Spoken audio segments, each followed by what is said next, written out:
Hey. All right, I think we're recording now. Cast of the Pod, talking about the Reanimator. And we got a special guest today, Cobweb. Please, my friend. What up, though? Oh, man. Today we got an underground Chicago legend. This guy right here goes by the name of Jay Nice. I've known this guy right here since 19 such and such, right? Nice. All right, we in for it. Yeah. We want to really this guy right here. He's put out a lot of good hip hop throughout the city of Chicago. A constant professional, a 45 king, might I say, on the 45s. This guy right here, he can spin any disco record you ever thought that you heard, and then your mama ain't heard it yet. So this brother right here always got the party jumping. And that's why I'm glad to introduce my brother, Jay Nice, tonight. Thank you for coming in. Thank you. Cobweb, thank Josh. Thank you, Dad, for having me. This is fun. This is the first time me doing this, so this is a new experience for me. Awesome. We're glad to be part of it. Cobweb, let me ask you. Ask away, bro. Was this your idea? Was this movie your idea, or was it Jay Nice's idea? It was my idea. Why would you think it wouldn't be my idea? What's your problem? What are you trying to say, Josh? No, what? I mean, it's a theme. We've been on a streak. We've been on a streak of Cobweb movies, and I just wanted to check. Right, and you gotta. Yeah, it's a theme thing, man. It's mad scientists. It's all about mad scientists, crazy mad scientists. Haven't you figured this out yet? Did you guys catch this on? This actually shares the mad scientist from the previous movie of The Brain. Yes. Yeah. So it had some rip-off parts from other movies. Literally. No, it did not. This movie was completely original. It had some historical problems. Like they didn't have guns in the 80s in Germany. What is he tripping on? What? Dude.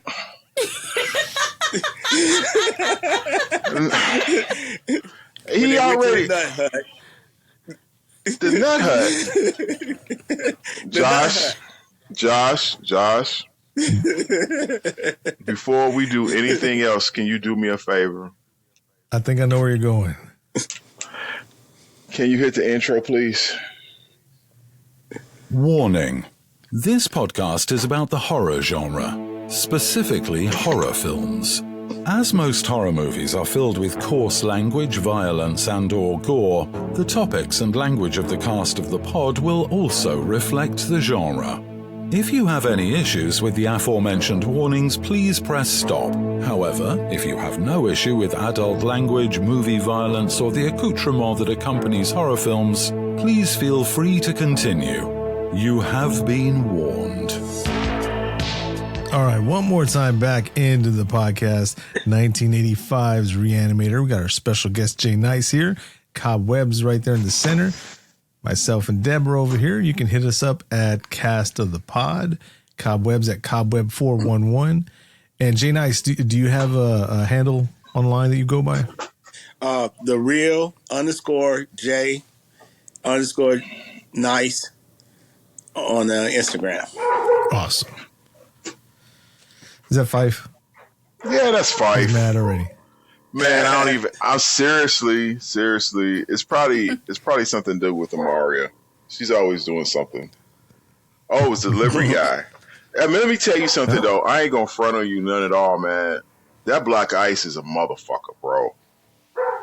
That shit got me this morning when I was leaving out, going into work, and my hip still ain't feeling right.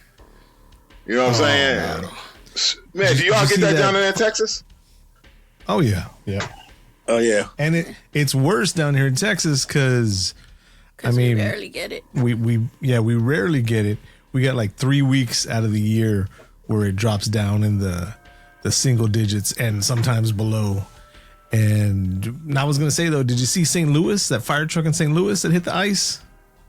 No. I didn't see it. spun. Yeah, went spinning through the neighborhood, ended up hitting a car, and missed the front porch of this one house by like 3 feet before it parked right in between two houses. Motherfucker. Hit my house. Just hit and tear up all my shit. Don't play with me like that. If you're going to tear up my shit, tear it all the way up so I can get something else. You know what I'm saying? It's true.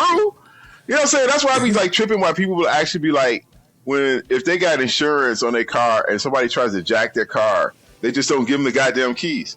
Why the fuck would you? Right, just take the motherfucker. It's yours. Have it. You have it all day. You know what I'm saying? This motherfucker insured. That's the reason why they have full coverage insurance. If you living in a goofy ass world where you still living in single coverage, I'm sorry for you, but grow the fuck up.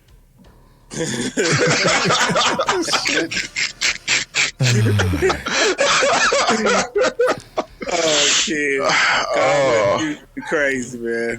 What are we doing? What are we doing tonight? What are we doing tonight? I don't know. What are you gonna say, Deb? I was gonna say last week we had the freeze and now we're having flooding. Oh yeah, last night it flooded. They came up to our door. Yeah. What was that? What part of Texas are you in? San Antonio. Okay. I got a brother living in Austin. Yeah, just right up the street. It used to be when you'd leave San Antonio, you drive a little bit and then you had like 45 minutes of just country to get to Austin, and now you got like 34 seconds of country between San Antonio and Austin. There's so much grown between the two towns that we're almost like one big town now. Yeah. I went to Austin in the early 80s, and they had one radio station. Yeah. Just you hear this fool just dated himself. He went just straight up to he remember UHF and VHF, goddammit. Shit. Last fool. There's nothing wrong with that. I'm 55 years old, so. Oh man, don't date yourself like that, bro. Come on. Don't throw that out there like that. I look good though. There you go. See? I ain't You're only old if you feel old. You make yourself old. For the youngins out there don't know what UHF and VHF are. If you've ever seen the old TVs that had the two knobs on it, one was and the other one is that's as much as I'm going to explain it. You had one that had like 12 channels, then you had the other one that had like 1 million channels of static. Oh shit. Oh man. That's the first streaming. Analog streaming. Oh. What are we supposed to do? How come it was what was it? VHF was the one with all the crazy channels up on top, right? I thought, UHF was 2, 5, 7, all the regular. Right, all the NBC and CBS and ABC and all that. How come it was the VHF one that we never used? It was always the one that got lost. You had to use pliers to change that channel. Because that was the one with the least amount of channels. But how did it get lost if we weren't messing with it? Because it was designed that way by the aliens, Josh, to break, bro. Their craftsmanship is fucked up. Because we didn't have the penguin. That was hoodie. like the channels like Fox was on channel 32 in Chicago. I don't know where it is in Texas, but they was on 32. Yeah, we had 29 and 35, and then the Spanish stations were 41 and 60. We had 44. Yeah, we had 44 in my house. Channel 4, that's on TV. Then we won't say nothing about when we got the cable box and went all the way to the very last channel. We won't say nothing about that. Very special channel, wasn't it? Yes, it was. Yes, it was. Oh, yes, Is this on TV? Hey, you know what? That's fitting for tonight because there's gonna be some pretty wild ass shit tonight. What's this movie we supposed to be doing tonight, Deb? Reanimator? Let me tell you something right now. This motherfucker is crazy as hell. Dr. West is one of the most crazy son of a bitches I ever heard in my life. You can't tell me anything rational about this fool right here. Nothing. Everything he did was rational. Everything was calm, collected. Doesn't mean he was right, but he was calm and collected. And he could turn it on you on a dime. He could flip a conversation to exploit your life in a dime just so quickly to put it to his advantage. He really could. He was a disruptor. He disrupted that class too. See, that was okay. So let's read the information real quick. Yeah, what we got, Josh? What's the MDiv? 1985, unrated, 1 hour 24 minutes. Director Stuart Gordon, writers H.P. Lovecraft. Now I listened to the book today, and it's seriously loosely based. Nothing even close to it. True that. They might as well say it was loosely based on Frankenstein, Mary Shelley's Frankenstein. But writers Dennis Powley, William Norris. It's got Jeffrey Combs, Bruce Abbott, and Barbara Crampton. Now, I want to say something about Bruce Abbott. That was Dan. Deborah was like, hey, look, it's Casey Jones, the guy from Ninja Turtles. Okay. And he's been like in a whole bunch of shows and all that. Yeah. No, it's a totally different guy. You know how they're saying about how all these actors are all clones and all that now? Right. Is not Casey Jones. He looked just like him. He looked like a younger Casey Jones. The guy that played Casey Jones is Elias Coates, and this guy's Bruce Abbott. This is the guy from Prophecy 2 with Christopher Walken, who I thought was Casey Jones back in the day in 1998. No, wait. This is who does he play in this movie here? You got to bear with me here. That's the boyfriend. The boyfriend, the guy that owned the cat. Kane. Yeah. Kane. He looks familiar. Yeah. The one that looked like Casey Jones. Kane had a problem. He had a real problem because his problem was he couldn't let go. And you know what? I'm going to say it right now because I'm always right. But what is the biggest money maker in movies? Storylines? Trauma. Grief, yeah. Oh yeah, part of life. And this is what this movie was all based on. This is what it all ended out to be. It was all because people can't deal with their grief. They had a lot in it though. They had some nudity too. That helps. Go ahead. What grief did he have? Well, hold on. We hadn't even. It's comedy, horror, sci-fi. After an odd new medical student arrives on campus, a dedicated local and his girlfriend become involved in bizarre experiments centering around the reanimation of dead tissue. That's kind of weak. Yeah, it is. That's kind of weak. What else we got? All I want to say is that if he would have listened to his girlfriend, none of that would have happened. Hey, man, we don't need to hear any of that. She's right, though. His girlfriend. She gave him. No, but she gave him straight up. She was giving him the eye when Wes walked in there, and she was like, "No, not him." You know what I'm saying? No, no, she didn't. She was shaking her head like, "Don't let this motherfucker come up in here." Now, me personally, you run into that with a lot of educated people. They're so smart, they're stupid, because the clues. She might as well have had those things that, like, when you're guiding the airplanes. Like, just telling them no. She had a damn sign up that said no, and he didn't catch the clue. But she, literally said no. How much more do you know? Deborah, she said it in Spanish. How was he supposed to know? That's when they tell you, Josh, I want this for Christmas, and it just goes over your head. I'm bald. It's aerodynamic. What the fuck? That's exactly what happened with her. Like, she's like, no, you're not letting him come in. And he was like, money? Ooh, okay. Right. He played him like that. Like, here's the money. What do you have against it? He turned it on him again, in case you didn't realize it, because that's what he came up with. Because he came up with the money right then and there. So he turned it around and be like, what reason do you have not to let me stay here? You know? Yeah. Mm-hmm. Cash rules, right? You can change cash.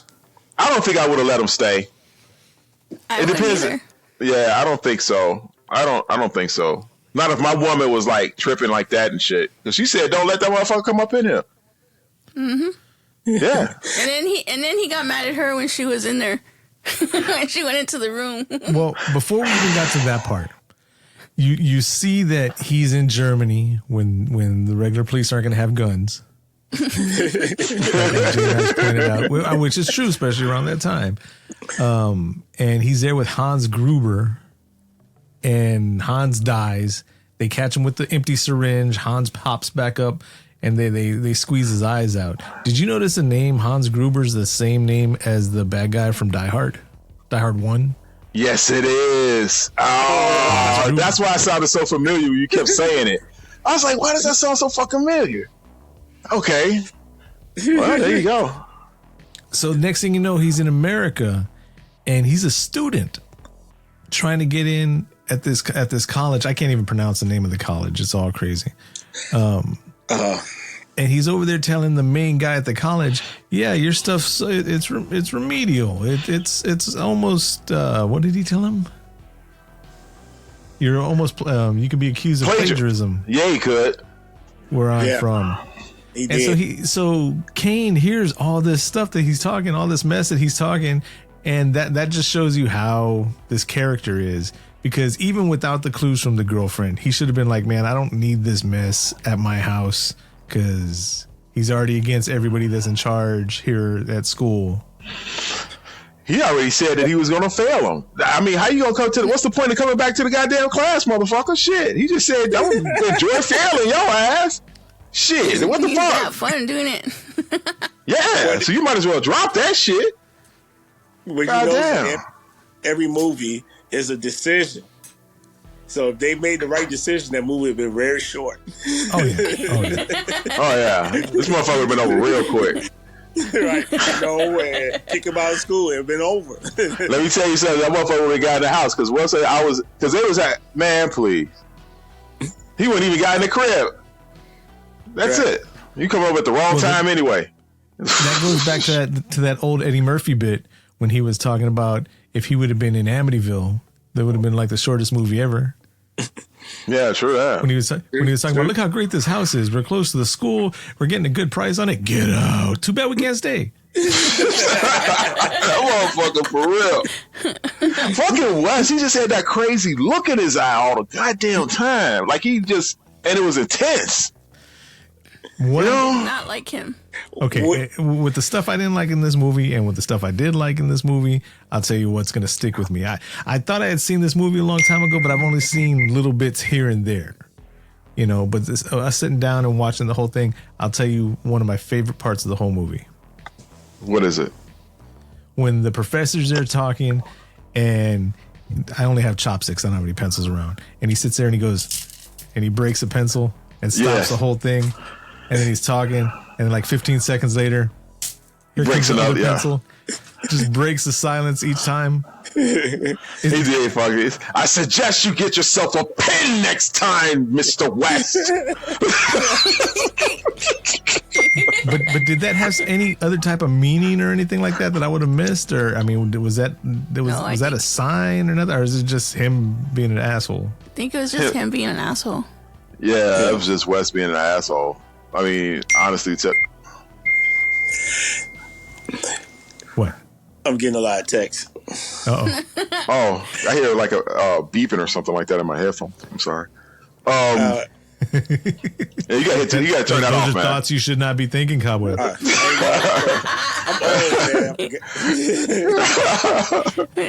old, man. I'm getting ideas. I know, right? I was like, God damn, did I just think of some shit? What the fuck? Yeah. I'm like, God damn, this shit is for real. Oh, what the fuck, dude? I'm new to this. I was trying to see if I could load this app on my laptop. That's what I preferred to be on, but I didn't see Riverside in the apps. So you can just use the web address and open it up in your browser. Oh, okay. Like I said, this is my first time. No worries. Oh, we just popped this cherry. Hey, what's your favorite part? Oh, the basement scene. The basement scene. One? Oh, the one when he went down there with the fucking cat. When he went down and he broke down the door and he started rolling down them goddamn steps. And then he looked up and Wes came walking around the corner with that goddamn cat on his goddamn back, fucking his ass up, and he couldn't get it and shit. So this motherfucker started rolling around. That motherfucker, he trying to get it off his ass, and next thing you know, he threw it off him. And when they hitting it, the cat ain't there. All of a sudden, everything like that. That shit was all you know how I love a good shit show, Josh. As cheesy and as bad as this movie was, did you notice that throughout the movie, West had those same scratches? They made sure to put the same cat scratches on his cheek. Yeah. Yeah. Yes, Deborah, it scarred him. But I mean, I'm saying a movie that had such a low budget and all that, they had the place of mind to keep on putting the scratches on his face. I thought that was pretty cool. Yeah. Oh, there was some good direction in this movie. It was. Let me tell you something. Why this movie was cheesy? Because they did so much into it. The storyline was really freaking great. I'm not going to front because the fact Frankenstein. The cat. It was all in pieces. The cat. What's your favorite part? Deb, what was your favorite part? I think mine was the same as Cobb's. The cat, especially when he was on Wes's back that whole time. And I told Josh, if I was Casey Jones, I'd be standing there just watching him. That's when you swing the bat and accidentally miss the cat. Oops. Oops, sorry. Oops, sorry. Trying to get the cat. Right. And that was a fucking lame ass story anyway he gave about the cat died. That he died suffocated in a fucking jar. It's Who fucking believes that stupid ass shit? How great was what was I supposed to do? Write a note? Cat dead. More information to follow. He did have good comebacks sometimes, but still, he made me mad where I was like actually yelling at the TV. She was. He was such an ass. See, that's the whole thing. When she walked in there, she's like, "What are you doing in my room?" I was like, first of all, you couldn't hide the simple fact that this motherfucker was glowing. He had this green ass serum in the refrigerator glowing so goddamn bright that it's coming out the goddamn refrigerator door. Okay? Such a shit. Fuck the goddamn cat. What the hell is that shit? Talking about that regen agent, that formula that he had. This is the first movie to use glow stick juice on film. Really? Yeah, it worked great. Right. Well, one, he had a dead cat in the fridge. It was their dead cat, and two, he had the refrigerator door open. How long had it been open all that time? Just using up all that electricity. I'm getting older. That shit's pissing me off more and more. It was have to pay for it. bro, it was that juice. It was so powerful it opened up the goddamn door. Okay? It can bring somebody alive. It can open the door. Right. That's why Kane came up to his ass when he questioned him. He was like, "And what the hell is this?" You know? He hadn't even seen the cat yet. He saw the cat. He wasn't even looking at the cat when he walked in there. He was looking at the goddamn potion. He wanted to explain this. Explain it. Maybe man. Some liquid weed, some THC. You want to know something messed up? What? The cat that you see in the fridge was a dead cat. Okay. It was a real dead cat. What? Yeah. It looked dead to me. No, but I mean, it wasn't a prop. It was not a prop. The one that was all mushed up with the weird eye that they brought back to life again was a puppet. But the one in the fridge, in the room when they find the little fridge door open, that was a dead cat, a specimen. Whew. It's a dead cat. It's a dead cat. Oh. And make it look later real. on, it was just chilling in the pan, and its hand was like this. Oh yeah, with those little feet up. Part of the movie. What's yours, Jay? The party, the detached head was trying to give cunnilingus to old girl. Oh my god! Oh, that was so. Oh, there's two versions of this movie. What? And we can only find even though it's rated unrated. There is still a more unrated version of it that has a little bit more in there. I'm never afraid of that. Okay, I never thought. I haven't seen this movie like in so long. It was like I watched it for the first time when I saw it, because I might have not seen it since 1980 something like then. So I'm sitting up there watching this shit, and I'm like, I did not know that I was going to get a dose of necrophilia that night. You know, I did not know we was going to have to talk about this concept of living. This is why human beings are so fucked up. Okay, this is reverse though. It is. No, Deb, you know I'm fucking right. This is the reason why we fucked up, because we got people out here in this fucking world that dream of a shit like this that just fucking takes whole society. Okay, and that was in the 80s. That was in the 80s. Right, okay. And that was pushing. That was 40 years ago. I heard it's a part but she wasn't dead. There's three. There's three parts. And a musical. No. Yes. No, it's not. Don't fuck with me, dude. Don't be telling me this shit. Reanimator musical. I don't even want to know how they even did that scene. I don't even want to know how they did that scene. So even though we jump from right towards the beginning to right towards the end, there is definitely a scene of a head trying to give head in this movie. And the actor David Gale, right, was supposed to be Christopher. Oh my God, I forgot his name. From all the horror movies back in the day, from Star Wars, Christopher. Oh God, super famous back then. I don't know why you asking, looking at me like I know. Christopher Lee. That's who was supposed to play that part. But then he read some stuff, probably this head giving head scene, and he was like, "Nah, I'm a well-renowned Shakespearean actor." You think so? You think so? So David Gale, who did a great job, man, he was creepy when he gave the toast. Yeah. When he was like, "To my esteemed colleague and dear friend, commenting on the beauty of his daughter, because I'm going to point out how fine your daughter is in front of you, because I don't give a fuck." That's basically what he said during his toast. And then when she was eating with Casey Jones, he was like, "Don't go." It's like, study here, stay home. So all throughout the movie, he had all those creep tones going on, right? And so because when you get to the scene, when you get to the scene of the head holding the head, all licking her up and down, and all that, trying to get up into her crotch and everything like that. That is so nasty. Here's another true to life story. You ready for this? Wait! I ain't ready yet. Okay. Are you ready now? David Gale's wife left him because of that scene, because he acted it so well. Wow. Got up. During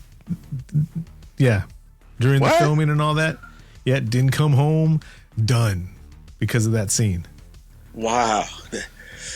He did. He was successful in licking the titty, though. Yeah. He was way too comfortable, acting way too well in that scene. That was so goddamn nasty. That is probably, I ain't gonna front, that's got to be in the top 10 of some nasty ass shit in horror films. It's been rated the number 3 most gratuitous nude scene in a horror movie ever. I believe it because I ain't never seen no shit like that before. Josh, you do a lot of homework. I watched the movie. I didn't do the background stuff. That's why he gets the extra point for. Yeah, because all the extra stuff he does. He deserves it. He deserves it. What? Hold on. Am I really recording that? I need to make sure I get that on tape. What? And that's the only time I'm gonna say that. So enjoy it. Okay. Just send me $10. I'll remind everybody. What? Send me some money.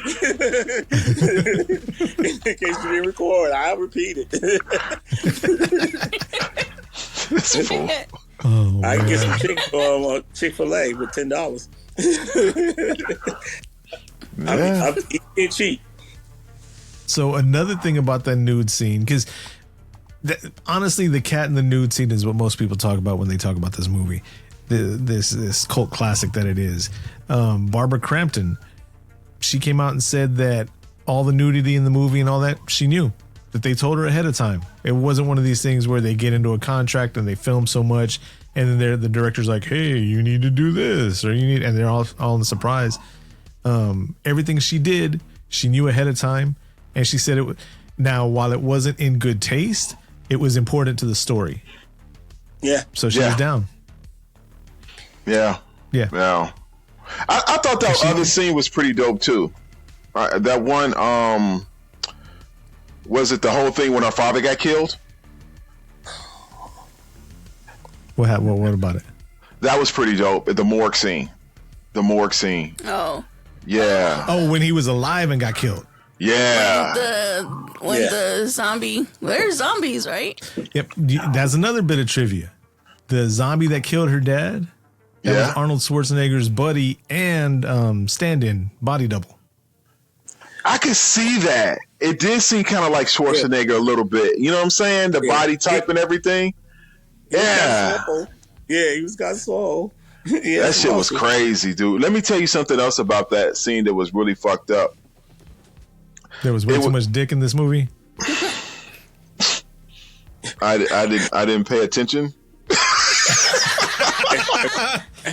How about that guy? It took him forever to get some coffee. He was gone for a long time. All that was, I was like, where's the security guard at?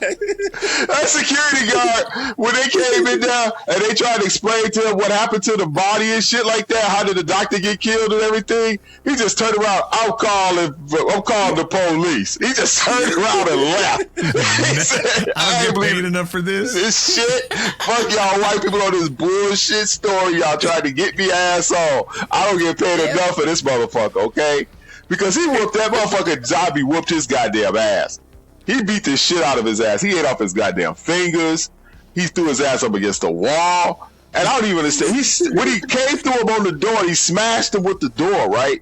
I don't even know how he got blood on his stomach, okay? Because he... How about the magazine he was reading, that Penthouse? Well, that's the thing. According to the director, it was in the script for whoever the security guard was going to be. Every time that they would disappear, they were off. Reading the magazine in the bathroom. Oh wow! Some happy time. He said something when he was when he got up to leave. He said something about it. Oh That's my what God. he said. You want to know another thing? As I was going through the trivia, since we've already gone here with this, they've all been warned. The lady at the beginning that had the heart attack, and he was giving her chest compressions. When they're trying to show that Dan is a doctor that really cares about people and he wants to do whatever he can to save people. The actress that played that lady was kind of a freak. And they kept her around later on because she's in the scene when they have all the cadavers going around. But during the filming of the movie, she was leaving rubber adult play toys in people's bags and slapping people with them and stuff like that. They said that she was a aficionado of these types of things. You know what? Let me tell you something right now. I'm not surprised. Ain't that? I bet you that's that same ass chick that was in that doggone Beyond movie. I bet you that was her ass. They had ass on videotape.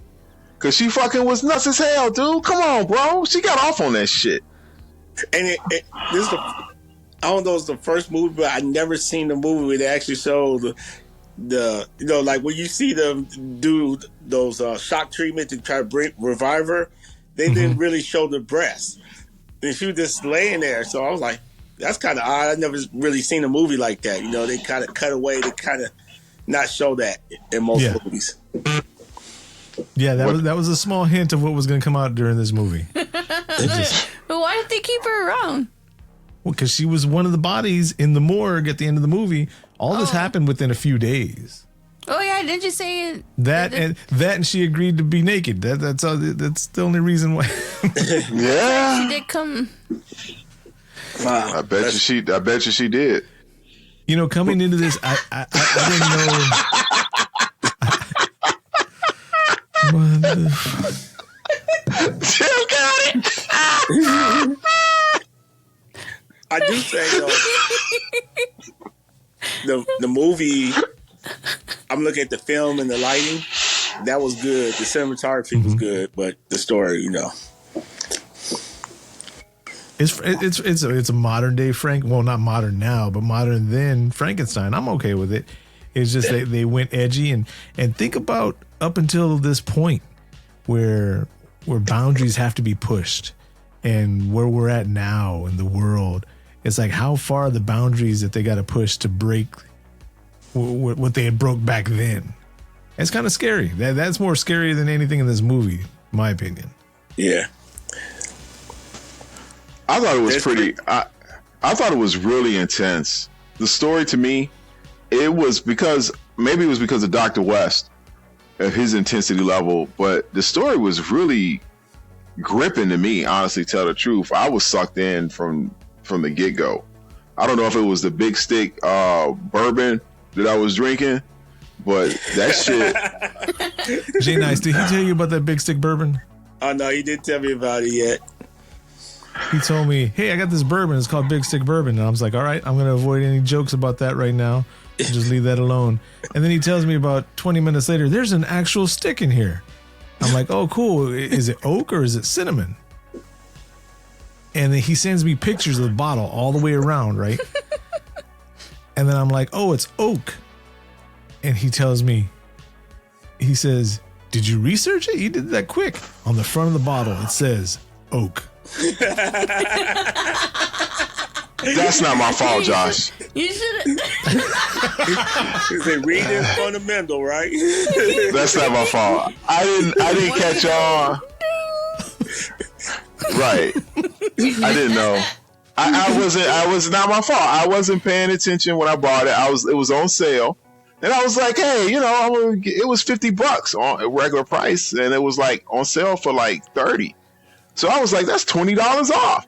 I'm like, well, shit, party over here.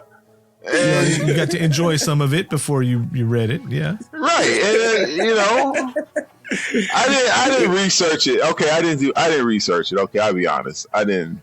I was just thirsty. Yeah, but who drinks bourbon when they thirsty? You drink bourbon to get a taste. I was thirsty. I know some people that are thirsty that drink bourbon, but no, that's neither here nor there. Yeah, it is what it is. It is what it is. Deborah, that was a thirsty joke. Your friends that are thirsty.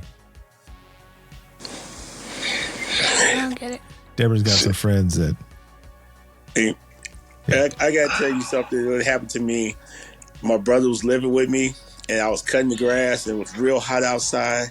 And then he had so it was this water bottle that was in the refrigerator.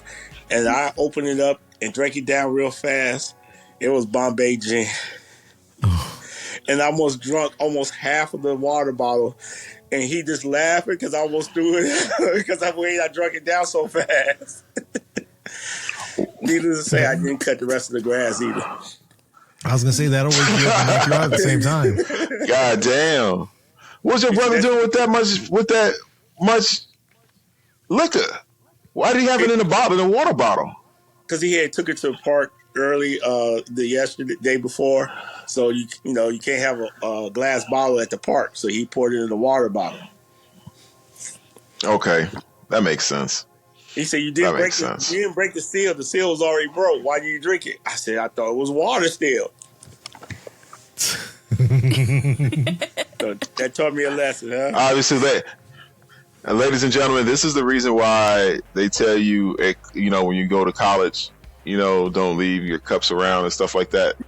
And mark stuff right there, and don't leave stuff around. Because Jay Nice over here, this joker was he could have had have you ever been slipped a Mickey? No, it's my refrigerator. It's my house, my refrigerator. So you think I'm gonna double check? Is my brother there? What's in there? I get it. Yeah. It would be different. I was at a bar or somebody else's house, but it was my house and my brother. So I had no reason to suspect anything else. This is true. I get it. Yeah, I get it. I'm trying to think what could we possibly talk about this movie other than the dead cat, other than the you know what made me mad?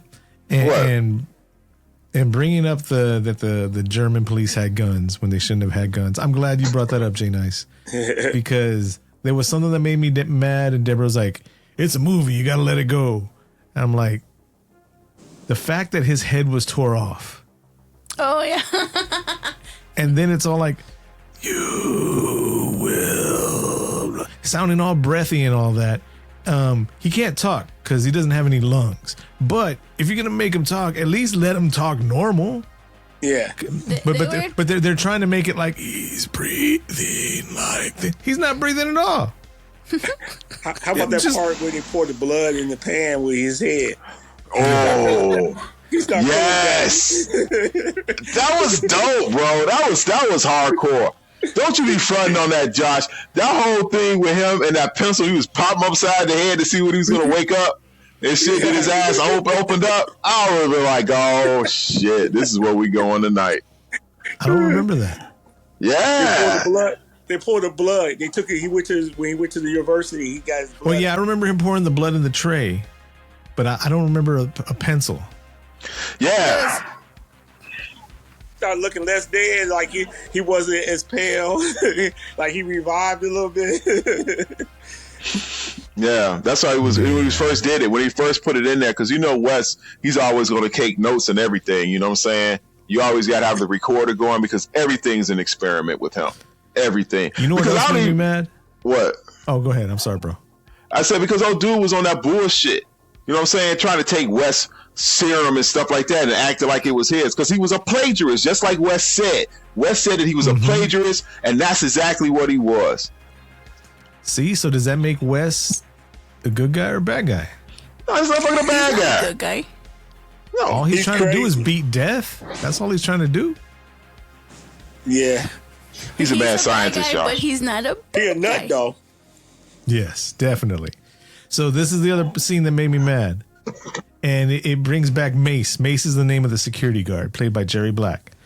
When he walks up to Mace and his head's been torn off and all that, and he's got the doctor's head, his own head, Dr. Carl Hill, in the bag.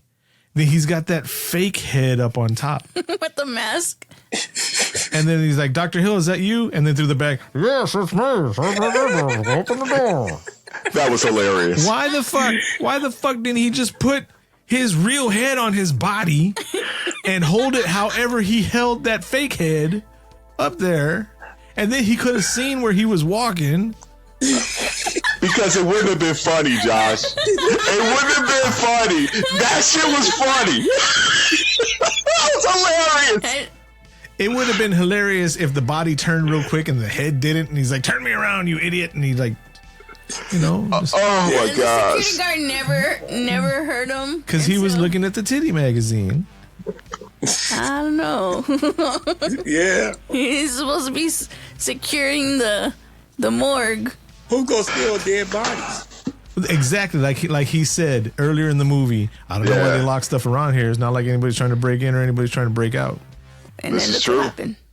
It went to shitstorm, okay? Look what happened. Yeah. Look what happened. You're right there. Cobweb. Yes. Why are there fences around cemeteries? To keep the dead bodies in. Because people are dying to get in. I forgot about that. That's pretty good. I always thought because they keep the souls in, it's not just so everybody can just come in and rave, but it's a barrier. He's always got to bring us down with the truth. I'm sorry you asked, but it's just the truth. The reality of give me, no, you got that one. You got to give me that. Cobweb brings us. Yeah, you got to give me. Now you know. I got one more thing to bring up. The laser drill. It was no laser when he did the lobotomy. It was like a drill. Like. Oh, okay. I got you on that one.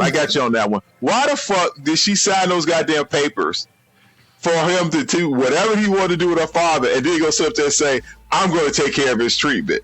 Bitch, you should have said did that first. Yeah, she signed the paperwork. It was 30 minutes after he was dead and brought back, and then she's like, he even said that he was gonna give him a lobotomy and all that, and then she sees the lobotomy scar, and she's like, "Oh my God, I can't believe he did it."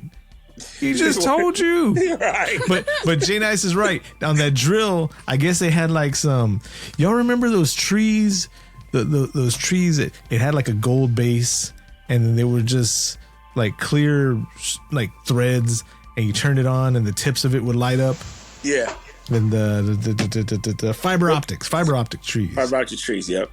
So it's like they had those fiber optics on the end of that little fake drill, and it was red. And it looked good when they were doing it up close, but when they pulled it away and the laser wasn't long enough to reach another millimeter from his head, right? Because the laser was too short. Yeah, dude,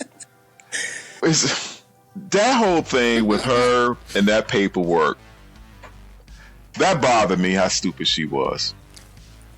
Again, he's gonna sit there and tell her that we're gonna do minimal. It's gonna be minimum damage done to him. We're just gonna give him a lobotomy. It's gonna be minimum. And he's telling her how he's gonna pull the skull back and cut her head back. It's gonna be very minimal stuff, very minimal, barely anything at all.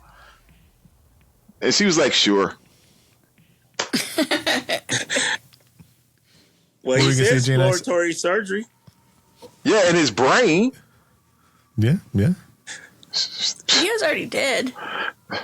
Man. Yeah, he was. They left out a part of the movie during the edits because the movie was supposed to be like 2.5 hours long. Really? Yeah. How long was it? An hour and 24 minutes. Oh, wow. So they left out a scene where Dr. Hill, the headless doctor, he was into hypnotism. And he kind of had this control over people. And that's why he had the control over the zombies. That's why they all listened to him at the end. Because it was kind of like mind control, but it wasn't like they were giving him some mutant power. He wasn't Professor X or nothing like that. Oh. But that's why they all listened to him, because he was on the side. Yeah. Hypnotist. Okay. It would have made sense. Made it easier for him to do it, right? Because everyone he did it to was lobotomized. Yeah. Exactly. Yeah, it was. Because I thought that's how it was kind of wild how they showed how he controlled them. And by putting his head up against the mirror or something like that. And he was like, they was like phasing in and out, of the character. I thought they did a lot with what they could do. I mean, let me tell you something. The gore scenes in this movie, it was some classic 80s shit. There was no green room in this junk. You actually had to make this junk look real. 24 gallons of fake blood. That was what they used for the movie. Wow, that's a lot. That's a lot of blood. Yeah, that's a lot of blood. Where did it all go? Here's another thing. Dr. Gale. That's his real name, David Gale. Dr. Hill. He was bald. They made him shave his head for the movie because his real hair that he had, they knew they were going to get to the scene where they were going to have to be dragging a head around and all that, and they couldn't afford to get hair that looked like his real hair. So they bought a couple of wigs that matched, shaved his head, put the wig on the dummy, and then he had to wear a wig so it looked the same. That's how low the budget was. Well, that's smart though. Yeah. That head did look like a hairpiece. Now that you mention it, it did look like a hairpiece. That did. Well, that's why most of the movie he had his surgeon on hat on too, so you couldn't see you could only see the sides. Right. Yeah. And then he had that short trim sides, and then when he didn't have that surgeon hat, whatever you call it, on his head, then that's when he had his big poofy hair. Yeah. That junk was ooh. So how many? When did you guys think that Kane went mad? He never went mad. He got into it. I think he was mad the whole time before he got there. What do you mean? Mad, crazy mad, or mad, upset mad? Crazy mad. Yeah. Crazy insane. Kane is the guy that looks like Casey Jones. Oh, Yeah. I was thinking West. He was coerced too. Yeah, he was just first he was mad about the cat, and then he got intrigued at the possibility of beating death, and then after that he just got drunk on the possible power and celebrity of being the people that cured death. But then also, I think some of it too is because West kept blackmailing him. And that's what I was going to bring up too, because the first time he tried to blackmail him was when he told him that he could find out, like, since he was dating the daughter to the... Yeah, you wouldn't want people to know that you're dating the dean's daughter. But the dean already knew that they were dating, so I don't see why it would matter if anybody else knew. Well, he said that you were sleeping with the dean's daughter. And I'm pretty sure that the dad knew. Well, no, the daughter said that he was the last Puritan on the face of Earth. I can't even talk now. Shit. The last Puritan on the face of the earth. Right. He didn't know they was doing the nasty. Yeah. But I don't think he would believe West over his daughter. West was crazy as hell. But I don't think he liked them. They just got through doing it, so he smelled fresh sex in there. Yeah, that was kind of nasty.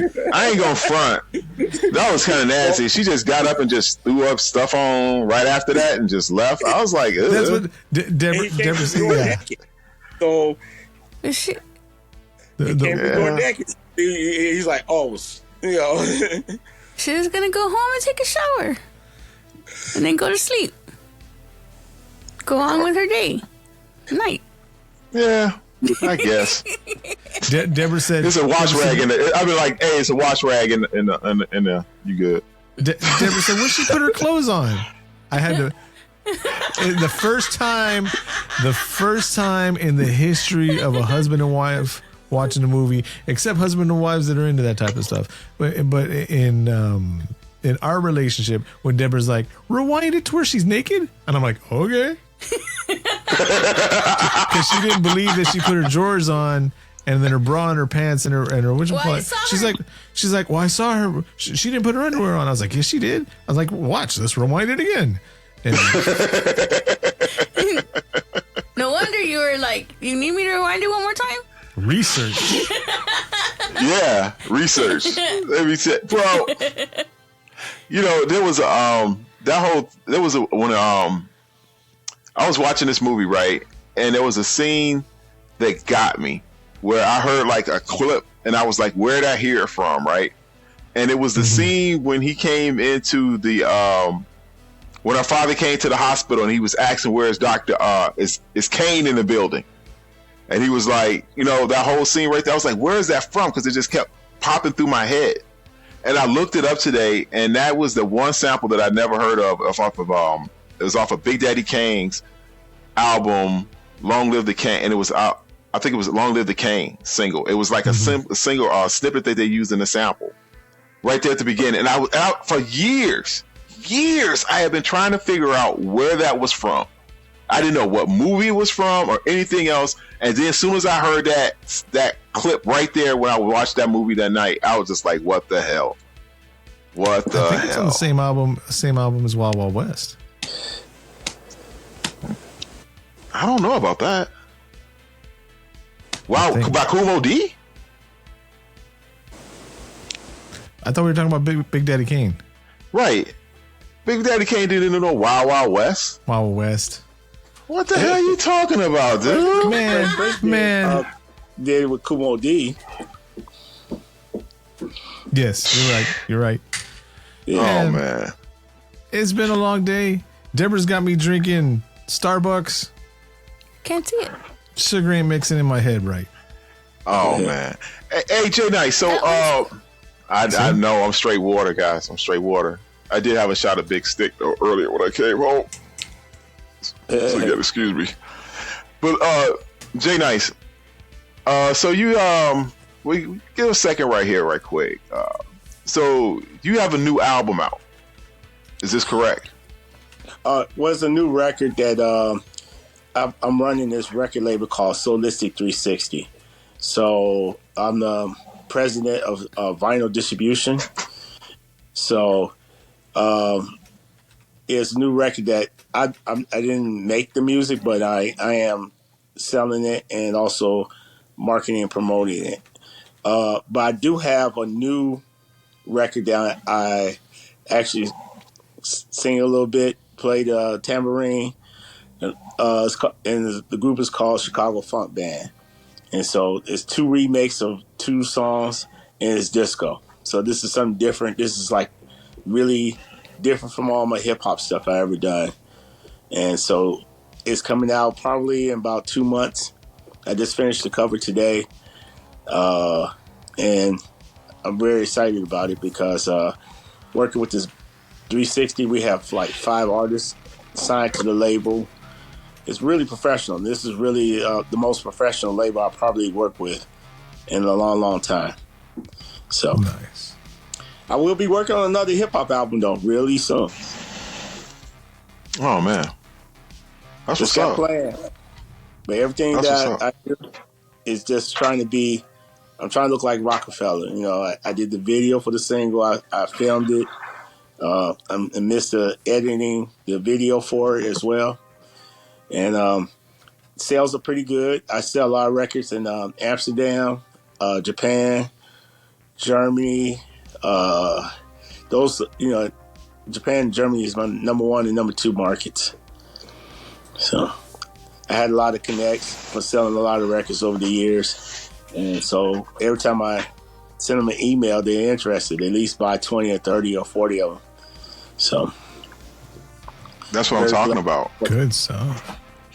Yeah. Now, my first record, though, where I got signed in 93, came out in 94. I was on the same label with Kool Keith, this record label called Funky Ass Records. And I did the song with No ID and Come Master Kurt, and we sold 5,000 copies. We was number 1 in France for about 2 weeks. And then, some things, the group fell apart. So after that, I had a lot of success and, a lot of forks in the road. So, but I'm blessed to be in this position right now. So I know a lot and, continue to learn, and music industry has changed a lot. So I'm very blessed. And Cobweb been there in my life all the time. And that's how we really hooked up. When we was going to divide together, we was talking about music. And that's how we became friends. That's awesome. Yeah, he actually, I remember very vividly a story when he used to take me over to No ID's house all the time, and I used to hang out. But the only thing is, if I went with him over to No ID's house, I couldn't say anything. I had to be quiet all the goddamn time, Like, don't say nothing, Kyle. Don't say nothing, man. Don't embarrass me, okay? Definitely don't confuse Kumo D and Big Daddy Kane. Right. So I remember this day very vividly. We're sitting at his No ID's front porch, and this was the time when they came out with these different boxes of cereal. They were sending sample cereals in the mail. And we're sitting there, and the mailman shows up with a certified letter, and his mom, the mail, and I see the cereal, and his mother gives me the cereal, and she gives Dion the letter. And then we're sitting there, I'm eating it, and Dion says, "Let's go sit in the truck." And he takes me and Ainsley and Jay Nice in his Jeep, and he opened up that check for 10 G's. And I was like, I never seen anything like that before in my life. That was the first time I ever saw hip hop money, and I was like, this shit is fucking real. People can get paid off this junk. And look at No ID. Right now, last I heard, I think he was running Def Jam Records or something else like that for a while. And he's the vice president of Capitol now. Wow. See what I'm saying? Right. And I used to sit on this guy's front porch and eat his trial cereal, Yeah. Just recently, I photographed a comic guy, Jim Shoe, And so it's on Ewing. You know Patrick Ewing. Patrick Ewing has a gym shoe company. So I did the photo shoot for the Ewing's Common Sense Can I Borrow $1 gym shoe. So I'm really excited. I'm waiting for my pair to come. So, but I was able to shoot that shoot and a lot of good things. Working on some comment documentary. Hopefully you film the rest of it. The pilot is done, so that's coming. So I got my hands on a lot of little different things here. That's awesome. Yeah, that is. So I'm trying to do it. It's living a cycle, man. Living a cycle. This is the first, you know what? You guys are in for a treat. Honestly, tell the truth. We go really back that far. You know, this is probably one of my oldest, dearest friends that I know. You know, I remember purposely this dude came out to my house. He dropped me off at the crib because I told him I had some records to give his ass. And he's like, what? And I was just like, yeah. And I let him go through my pop's records collection. And he took whatever he wanted. I said, take whatever you want, bro. Take whatever you want. Little did I know, he took about $500-$600 worth of records that day. And when you said... Right, because I didn't know. And then we were record shopping one day. I was like, hey, isn't that one? He said, yeah, that's the copy you gave me. I was like, motherfucker. Yeah. He was just doing what you told him. Hey, I was paying my dues. Back then. That's what they called it. And the funniest thing, I got 10,000 records to this day. Really? Yeah, I have 10,000 records. You see the look in Combo's face right now? Did you see that? Yes. I probably got 1,045, 7 inches. You continue to see. Oh, I got 8 tracks. What do you think about the resurgence of vinyl? Now that all these young kids are thinking that they know what's going on, and now vinyl's coming back. Oh, it's great because it pays more. You can sell boutique style records. When I mean boutique, you can press a small quantity, and it's a chance for the artist to make some revenue. Let me explain. Tidal's plays the most. You need 95,000 streams to make $300. Mm-hmm. I sold 300 records, and I made $4,000. Nice. And so it was about 3,000 profit. Cost me $900 too. So it was about $3,200 profit. And I only sold 300 records. And so that's really what the money at, you know. Streaming is not that. And so the young guys accept buying it as for investment. You know, the people under 30, half of them got turntables. They buying it and they keeping it. Some of them are using it for bragging rights. So 20 years from now, they can sell it. And you got pure vinylists. You know, I went back to spending all vinyl now. It's just having that record and that artwork. So it's great. You get to, you know, you connect to the your consumers better. You know, you get to know who wrote it, who's on it, and unlike, you know, iTunes, you don't know who produced it. You know, it's Kanye. Oh, yeah, everybody knows. But you know, I could be somebody on a record and relatively unknown. So they were like, "Oh, this record was produced by Jay Nice," and you get to read those credits and in the artwork. And we signed this artist called Spike, and we're going to put a poster in his record. When the last time somebody put a poster in a record? It's been since the 70s and 80s. So that's the part I like about it. And it gives artists opportunity to make money. They don't have to have a deal. We're in the world now where we don't have to have a major label. No, you're absolutely right about that. Yeah. It's actually because, you know, that's also another opportunity for them with revenue when they get that poster. Because it comes in handy, especially if they could come to the concert or the show and they can have that to present to the artist to get the autograph and stuff like that. You know, it's just, it all fits into play. And the warmth. I mean, I talk about the high fidelity of it. You know, the old Macintosh amps and the good speakers, all that stuff. You can't hear that in the digital. It's a big difference in the analog. These speakers. I got a pair of Altec speakers from the 70s. They worth about $2,000, and they sound, when you play a record on it, it's just a different quality. It's like and it takes you back. It's nostalgia, like you said. When you grew up, you'd be like, "Wow, I remember my parents playing the Motown or my father playing the blues on the record." So it ties back. It really ties my memories back to when better times, I guess. And really, all you have to do is, for all these people that don't know the difference of what the sound is, let them hear it. Mm-hmm. Just one time, and just hear the difference. The same song, stream a song at the highest quality you can get it, and then play the same song, same headphones. Oh yeah, on a record, and then you can hear the difference. But real quick, I gotta make it up to Cobweb a little bit after my faux pas earlier. But Is Mr. Kane loose in this hospital? In the morgue, I think, Doctor. I specifically told Dr. Riley to suspend him.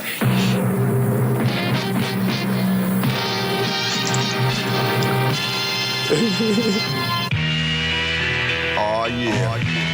there you go. Yep. For years, that was driving me insane. It's good shit, though. Well, Good shit. we all producers. We all nerds. We watch these movies and get these ideas. And you think about hip hop emulated a lot of cultures and rolled it into one. And that's, we listen to movies. We're like, wow. Wu-Tang Ain't Nothing to Fuck With is Underdog. That's the sample Underdog. And you be like, oh, I remember that. And they watched those shows, and they decided to use it in the music, in the beat. So just talking about Wu-Tang, how many samples are? You can't even talk about it because there's going to be so many kung fu movies mixed up in there, and yeah, it's that Wu-Tang style. Yeah, just a culture and that stuff they was into, karate flicks. So somebody said, I was listening to the Reanimator and I'm listening to the sounds. I said, should I go try to see if I can get that record, the soundtrack to it, if it is one existing? So I heard some sounds. I said, I can make this a hip hop beat easily. Reanimator did catch a little grief because of the soundtrack, because it's so close to the Psycho Anthony Hopkins. And who's Anthony Perkins? I don't know. Psycho. Yeah. Anthony Hopkins. No, Anthony Hopkins is Hannibal Lecter. Right. Oh. Anthony Perkins, guy, stabbing old girl in the shower. You think so? It's almost the same song. Might be the same orchestra. It was inspired. Charles Band, who does a whole bunch of horror films and did this one, just kind of was inspired a little too much by it. Hold on, look. Y'all keep on talking while I look for it. They might not have that much money, so he said, let's do this stuff over and hurry up and get it. They chopped it up. That's what it was about. 10 hours of studio time. Just do whatever. Yes. Man, you know what? You want to think about this movie? I did like the ending. I really did. It all kind of fell in place because you knew. I was like, when he was sitting up there and that zombie was choking old girl, I was like, and Wes went to go get that axe. And Kane went to go get the axe. And I'm like, dude, where are you going? He had to go down the whole goddamn hallway to go get this goddamn axe. Did you think she was still gonna be alive, motherfucker? I told Deborah, all he's got to do is kick it. Just use your leg and kick the damn zombie. Remember, the zombies had super strength, though. I guess. I don't. Yeah. Well, see, that's what I learned today with the book, with the H.P. Lovecraft book. They were looking for bodies that had died a certain way because there were limitations on the reagent fluid. Like the first human they brought back was a drowning victim from recent, and they couldn't be anybody that had like a heart attack, couldn't be anybody that had lung damage, couldn't be anybody that, you know, because the fluid wasn't zombies like in our zombie movies where it just brings whatever back. It had to be a body that was functioning somehow, and then they brought it back. Well, that one body didn't the guy they say heart attack? The Arnold Schwarzenegger. Oh yeah. In the movie, yeah. Yeah. Very very loosely based, but here's the Reanimator theme. Right at the beginning, and then here's Psycho. Yeah. You know what else it reminds me of? What's that? The Pee Wee movie. When in the morning in the Oh shit! Damn. Mr. T cereal. Yes.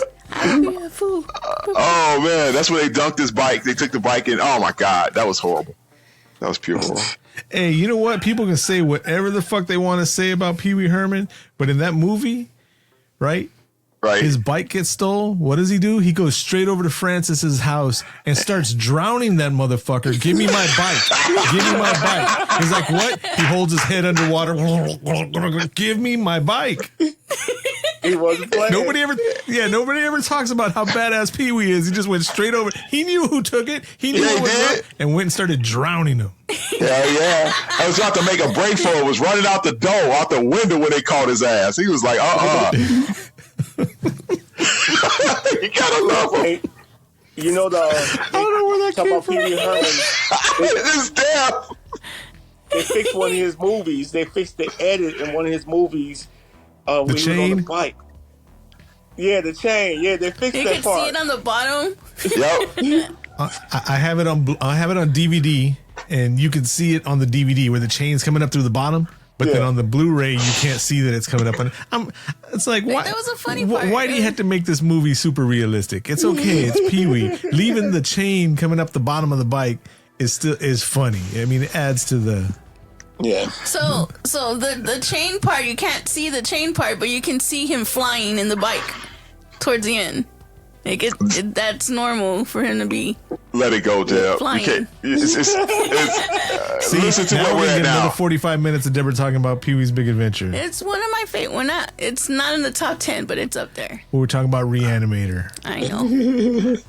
Man, how far is that calculator of doom at?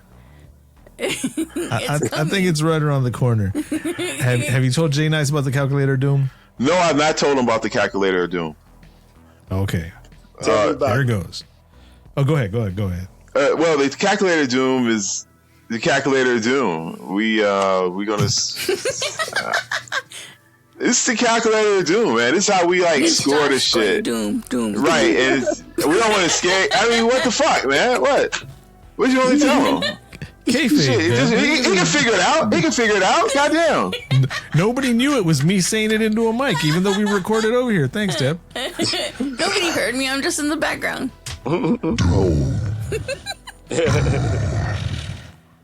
That's cool.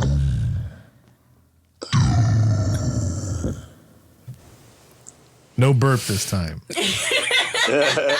So we used to have a graphic of a calculator stomping its way closer to the screen. This is when we rate the movie. 0 being the worst, 10 being the best, 5 being it's all right. You know, anything before 5, you're probably never going to watch again. 5 and after, you're probably going to watch it again, maybe. You know. And Jay Nice, since you are our special guest today, it's up to you to pick who goes first. If you want to go first, go for it. Or if you want to pick one of us to go first with our ratings. Let Deb go first because we kind of overtalked her a little bit in this show. She'll be fine. It's okay. I'm used to it with these guys. So What the hell that's supposed to mean? that means y'all talk over me all the time. That's not damn Over true. here, I want to talk too. She's got the loudest voice out of all of us. That's because Oh my you can't God. see me. I have to be the loudest. I'm the voice in the background. Yeah. What? So Let's go. this, this was the first time. This was the first time that I seen this movie, and It had a little bit of everything, and it made me mad. It made me laugh, and it made me like close my eyes a couple times and go ew. So at first I gave it a 9, but then West, I had to take some points off because of him. So what did he do? What did he you? just made me mad. I know he was doing his job if he made me mad, but when you make me yell at the TV, that's... He was too good. Yeah. So because of West, I gave it a 6. What? From a 9 to a 6? Down to a 6? Yes. Yeah. And that's my final answer. Oh shit! But how you take off points because he made you mad? That's what he's supposed to do. That's literally his I job. like him. That was Right. literally his job. You know, when Owen Hart passed away back Go in ahead. the day, and somebody told me, my mother-in-law called us up because back in the day when you used to have pay-per-views, you didn't have the app or any of that shit, right? And we bought the pay-per-view, then we went to go pick up some pizza, and by the time we came back, he had already died. Mother-in-law calls up, and it's like, "Did you like Owen Hart?" It's like, "No." She's like, "Oh, well, he's dead." I'm like, "What?" Right? What? And it wasn't until he passed away over the next few days after that I realized it wasn't that I didn't like him. It was just I hated him as a heel. He did his job so good that I had hated him. So that's what you're doing here, Deborah? Yes, I didn't like him. Plus, he killed a cat. You know He how I didn't feel kill about that cat. animals. He did not kill that cat. That cat died. It's suffocated in a twice. jar. It's Killed the suffocated. cat twice. It got his hand stuck in The a trash fell jar. down. The cat was somewhere where it shouldn't have been. And Right. it got his He head stuck in the jar.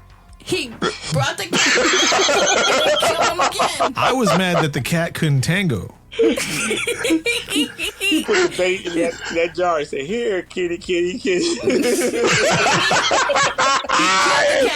That's it. Well, you know my stand. Once you touch the animals, that's it.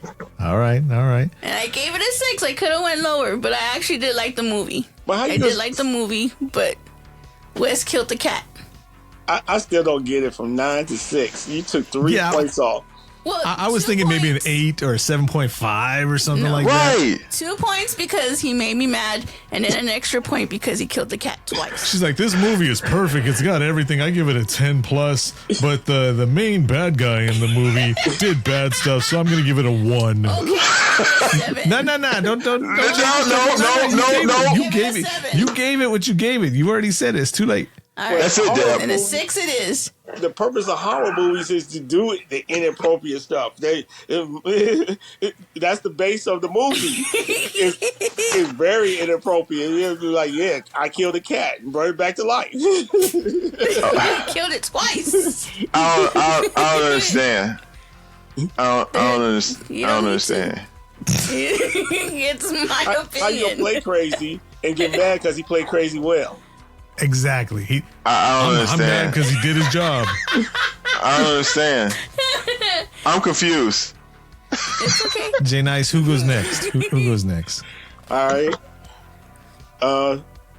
Josh, yeah, you can go next. All right. Well, I was going to give the movie an 8 because the boundaries that it broke and not realizing how much, because I've seen clips of this movie here and there, never seen it straight through, how much it's influenced other things, right?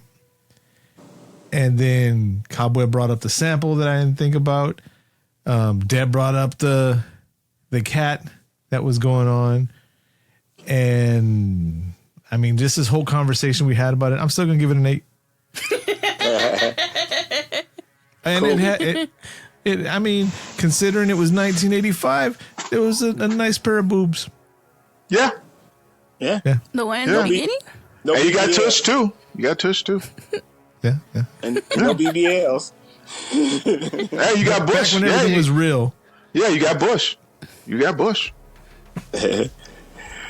All right. Okay. Well, I will go next, and then I liked it because I'm into video. I did cinematography. I think was good. The story is kind of all over the place.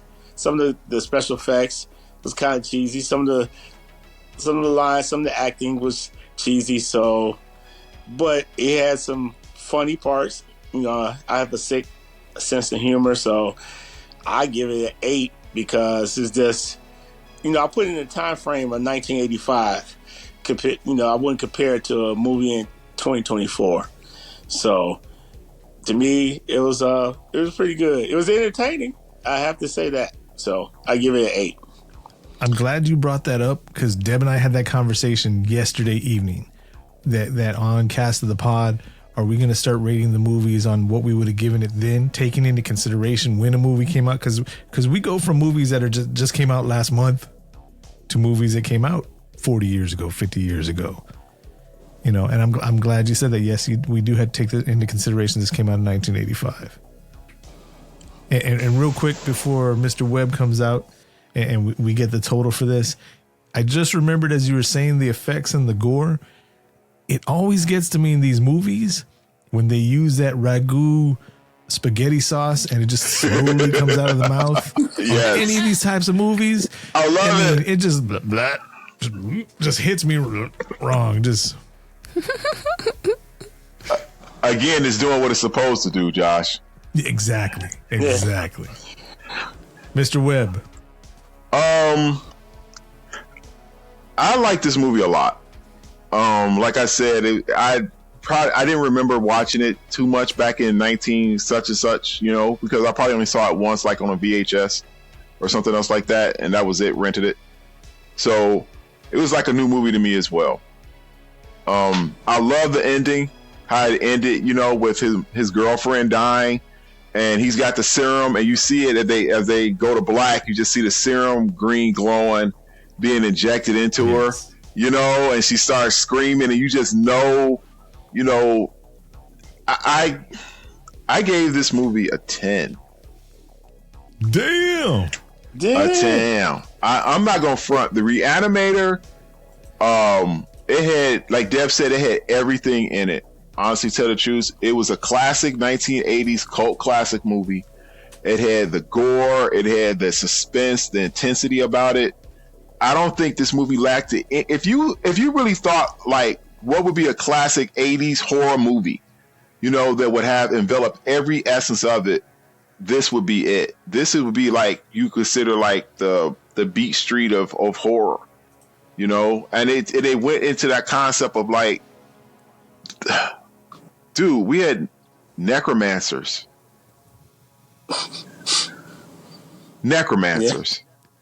And necrophilia in the same movie. Never been done before. It's a 10. So, the average of the four of us, despite Deborah's despicable 6, thanks to Cobweb's 10, and then the 8 that Jay Nice and myself gave it, the movie gets a rating of an 8 from Cast of the Pod. Cool. That's respectful. Respectful. Looking gonna at load that up? IMDb, there's 18,000 other people that agree with us giving the movie an 8. Okay. And only 10,000 people that have ever given it a 6. Is they probably mad about the cat too? How many people gave it a 10? 7.5 thousand. So everybody agrees with us with the 8.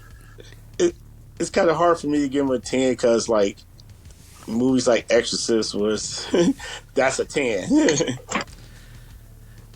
So I'm gonna have to disagree with you because Exorcist never scared me. I don't know. There was something broken in my head. Something that it was just like Exorcist 3 did.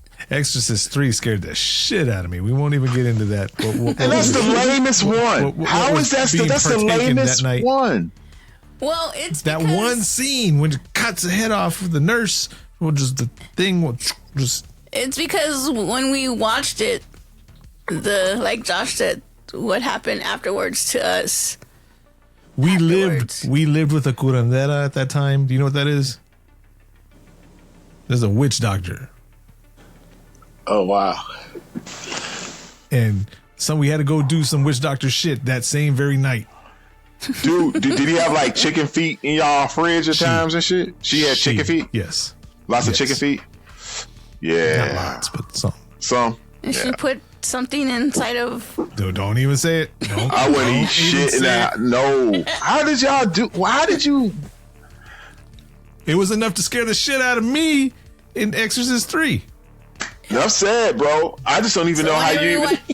How do you meet people like this? Is this like common in San Antonio? It's called family. It's called family. And living in South Texas this close to the border and having family coming over from that other side of the border. This is what you get. Patreon stuff. Yeah, Patreon level stuff we're getting into right now, bro. Okay. You don't get this for free. No, they got to pay for this stuff. This is the inner workings for real. I didn't know. Ladies and gentlemen, I didn't know. Yeah, the stories we have. The thing saying, free is not always free. Yes. Beware of free stuff. You got to deal with it. Yes. But J Nice, one more time, please, sir. Can we get your social medias? It's _J_Nice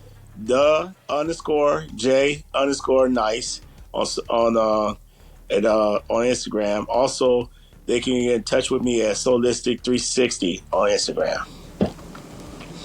And that's Solistic, like SOUL? Yeah, LISTIC 360. Awesome. Cobweb, anything you want to throw in there? Man, this has been a good episode. One, because I get to hang out with you guys, and then a double jeopardy. You know, I get Jay Nice in the house. You know, I'm feeling this is a great day. This is a great. You know what? This is what's up. This is what's up. And we got to talk about a great movie. My soul is content. And I had so much fun. This is the first time I ever done this, so next time I will definitely cut off my phone from receiving calls. We don't need Cobweb getting ideas anymore. Yeah. See, but here's the thing, though. Here's the thing. I think you need to give a couple lessons to Cobweb about this. Uh-oh. Yeah. What? All I know is Jay Nice reached up to his phone, took care of business, flipped it around a couple of times, the screen went dark, came back and all that. Cobweb, normally as soon as you see his hand reach towards the screen, then disconnected. That's not fair, Josh. That's not fair. It's not that bad. Footage. It's not that bad. The footage. It's become a feature on Cast the Pod. When will Cobweb hang up on us? Ding, ding. Yeah, Ding. technical difficulties. Hey, this is pod, baby. This is what you deal with. This is what you deal with on the pod. But all right, y'all. So once again, we are Cast of the Pod. You can reach us at any of it. Shout out to our Club 3P. Thank you very much.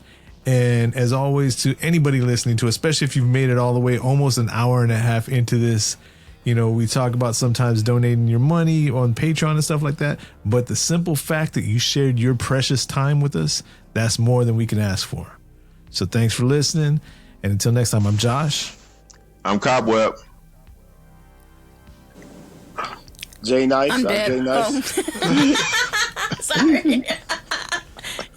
And our special guest, Jay Nice, a.k.a. And- Ainsley. you have been warned. Peace. Bye, everybody. Goodbye. Bye. Thanks for tuning in. Thank you.